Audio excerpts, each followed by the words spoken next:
तर आपल्याला सगळ्यांनाच माहिती आहे का उद्या म्हणजे 29 जूनला सोमवारी वटपौर्णिमा मोठ्या उत्साहात सर्वच ठिकाणी साजरी होणार आहे. आता ज्येष्ठ महिना सुद्धा लागलेला आहे. मराठी महिन्यानुसार ज्येष्ठ महिन्याच्या पौर्णिमेला आपण वटपौर्णिमा सण हा साजरा करत असतो. त्याला व्रत देखील केलं जातं आणि वटपौर्णिमा असं म्हटलं जातं. त्याचबरोबर प्रत्येक सुवासिनी जी आपल्या या दिवशी उपवास करत असते, व्रत करत असते, पूजा करत असते, श्रद्धेने पतीच्या दीर्घायुष्यासाठी उदंड आयुष्यासाठी आपल्यासोबतच अखंड सौभाग्य आपल्याला प्राप्त व्हावं, आपला संसार हा सुखाचा व्हावा, आपल्या घराचं संरक्षण व्हावं यासाठी आपण या दिवशी प्रार्थना करत असतो. हे झालं. पौर्णिमा तिथी सुद्धा या दिवशी आहे. ज्येष्ठ पौर्णिमा ही अत्यंत प्रभावी, प्रत्येक महिन्याची जी काही पौर्णिमा असते ना ती खूप प्रभावी असते. पण त्यात सगळ्यात महत्त्वाची जी काही पौर्णिमा आहे ती म्हणजे वटपौर्णिमेची जी ज्येष्ठ महिन्यातील तिथी येते ती खूप जास्त महत्त्वाची असते. त्याचबरोबर ह्या दिवशी आपल्या सगळ्यांना माहिती आहे का आई भगवतीची कुलदेवतेची आपण सेवा करत असतो. माता लक्ष्मी, भगवान विष्णूंची आपण सेवा करत असतो. त्यामुळे या ज्येष्ठ पौर्णिमेच्या दिवशी म्हणजे वटपौर्णिमेच्या दिवशी आपल्याला काही प्रभावी सेवा उपाय सुद्धा आपल्या घरामध्ये करायचे आहेत. फक्त वटपौर्णिमा आहे म्हणून फक्त वडाची पूजा केली आणि झालं तर असं नाही. या दिवशी आपल्याला घरामध्ये प्रत्येक महिलेने विविध सेवा उपाय करून सेवा करायची आहे, जेणेकरून अखंड लक्ष्मी घरातच नांदेल आणि अप्राप्त लक्ष्मी आपल्याला प्राप्त होईल. धनधान्य, ऐश्वर्य, सुख, समृद्धी ज्या काही गोष्टी आहे त्या घरामध्ये चिरकाळ टिकतील, आनंद राहील. दिवसेंदिवस उत्तरोत्तर आपली प्रगती होईल, घराची संसाराची भरभराट होईल. त्याचबरोबर डोक्यावर कर्ज निवारण जे काही असेल त्या प्रत्येक सेवा ह्या पौर्णिमेला करणं खूप जास्त महत्त्वाचं आहे, जेणेकरून कर्जमुक्तीसाठी सुद्धा उपाय आपल्या सेवेमध्ये निश्चितच असतात का जेणेकरून आपल्याला कर्ज होत नाही. त्याचबरोबर जर तुमचे काही एखादा प्रश्न असेल तो सुटत नसेल तर तो सुद्धा तुमचा या दिवशी निश्चितच सुटणार आहे.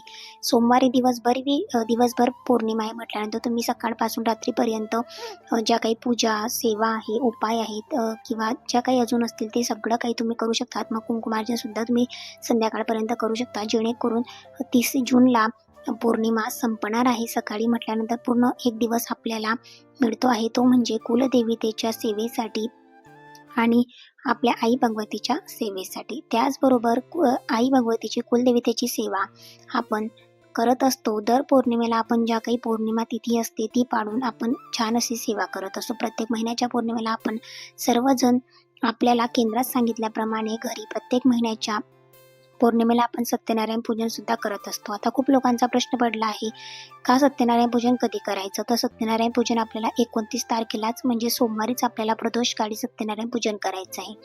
प्रदोषकाळ म्हटलं म्हणजे संध्याकाळची वेळ असते 4:30 ते तुम्ही 7 वाजेपर्यंतचा किंवा 8 वाजेपर्यंतचा जो काही काळ असतो तो प्रदोष काळ असतो. संध्याकाळची वेळ त्या काळातच आपल्याला सत्यनारायण पूजन करायचं असतं.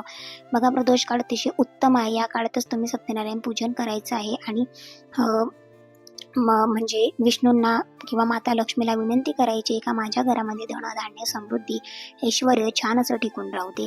पौर्णिमा तिथी सुरू झाल्यापासून तर संपेपर्यंत तुम्ही सत्यनारायण पूजन करू शकतात. पण दिवसभर आपण सत्यनारायण पूजन करत नाही तर आपण पौर्णिमा जी उगवत्या सूर्याची असते तीच आपण हिंदू धर्मामध्ये ग्राह्य धरली जाते.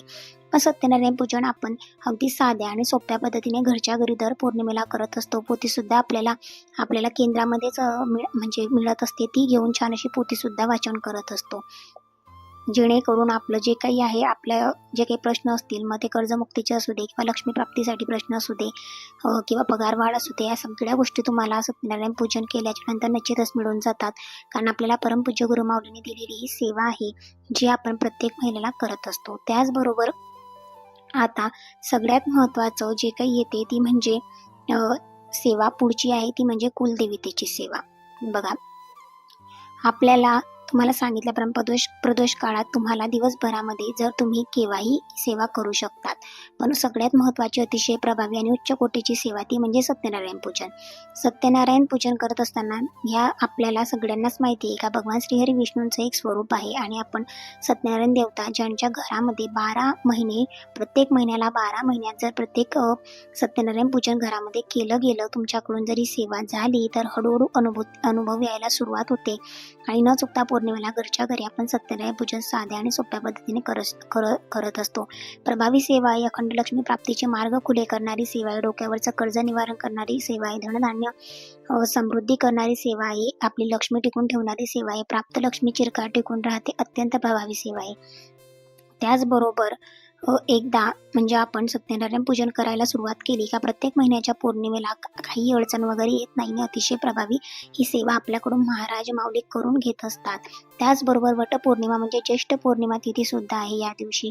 तिथी म्हटलं म्हणजे तुम्हाला सुरुवातीलाच की कुलदेवतेसाठी समर्पित असते. त्यामुळे प्रत्येक महिलेने या दिवशी आपल्या घरामध्ये आई भगवतीची एक समर्पित सेवा करायची आहे. ती म्हणजे दुर्गा सप्तशती ग्रंथाचं तुम्हाला पारायण करायचं आहे. तुम्हाला दुर्गा सप्तशती ग्रंथ हा पूर्ण वाचायचा आहे, जेणेकरून आपल्याला आई भगवतीचा आशीर्वाद प्राप्त होतो. आपल्याला माहिती आहे का कुलदेवतांचा आशीर्वाद आपल्या पाठीशी असेल तर आपल्याला कोणत्याही गोष्टीची कमतरता भासत नाही. आपल्यावर जर ते प्रसन्न असतील तर आपल्या घरामध्ये कशाचीच कमी भासत नाही.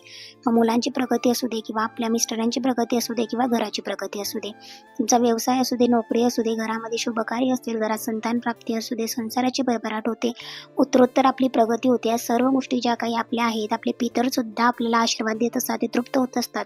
म्हणून आपण ह्या दिवशी कुलदेवतेची सेवा करत असतो.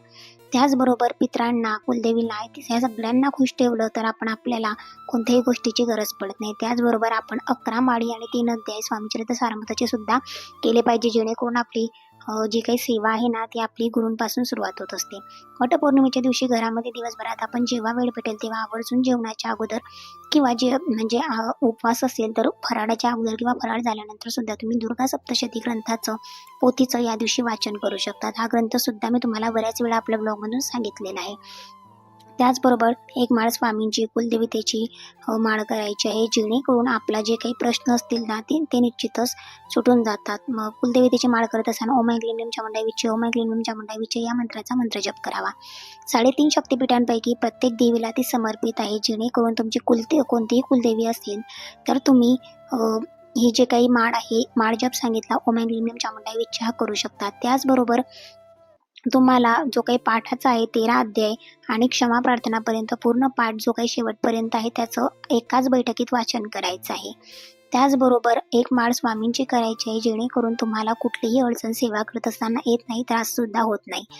ही माळ आहे नामस्मरणाची कुलदेवतेची, तर या सेवा आपल्या घरात झाल्याच पाहिजे. आता येतं ते म्हणजे दुसरी सेवा म्हणजे आपण पौर्णिमा तिथी आहे, तर या दिवशी ज्यांना पाठ करणं शक्य नसेल, दुर्गा सप्तशती ग्रंथाचं ज्यांना पाठ करणं शक्य नसेल किंवा जॉबला जात असाल तर तुम्ही सिद्धकुंजिका स्तोत्रमचं 11 वेळेस या दिवशी पठण करू शकतात. अतिशय 5 ते 10 मिनिटं लागतात, पण सिद्धकुंजिका स्तोत्र पठण केलं तर तुम्हाला दुर्गा सप्तशती ग्रंथ वाचल्याचं पाठाचं फळ मिळत असतं, जेणेकरून तुम्हाला पूर्ण फळ प्राप्त करून देणारी सेवा आहे. 11 वेळेस एका बैठकीमध्ये सिद्धकुंजिका स्तोत्रम तुम्हाला वाचायचं आहे. हे सुद्धा तुम्ही दिवसभरात केव्हाही करू शकता.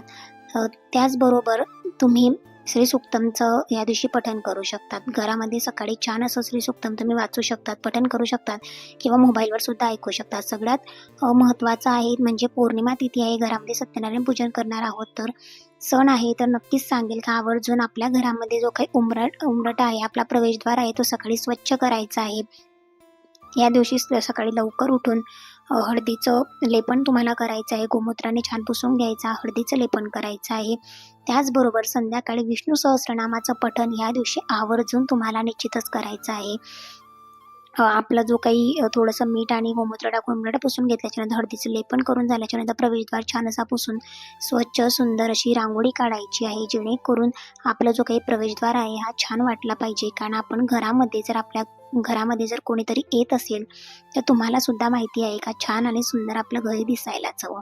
त्याचबरोबर आपल्याला सकाळी सकाळी गॅस शेगडीची सुद्धा पूजा करायची आहे, जेणेकरून तिथे अन्नपूर्णा मातेचा वास असतो म्हटल्यानंतर आपल्याला ह्या दिवशी सुद्धा ह्या गोष्टी करायच्या आहे. लादी पुसत असताना आपण घरामध्ये गोमूत्र, हळद आणि मीठ एकत्र करून घरामध्ये टाकायचं आहे, जेणेकरून आपल्या घरातील जी काही निगेटिव्हिटी असेल ती निघून जाईल आणि घरामध्ये पूर्णपणे सकारात्मकतेचं वातावरण या दिवशी तयार होईल.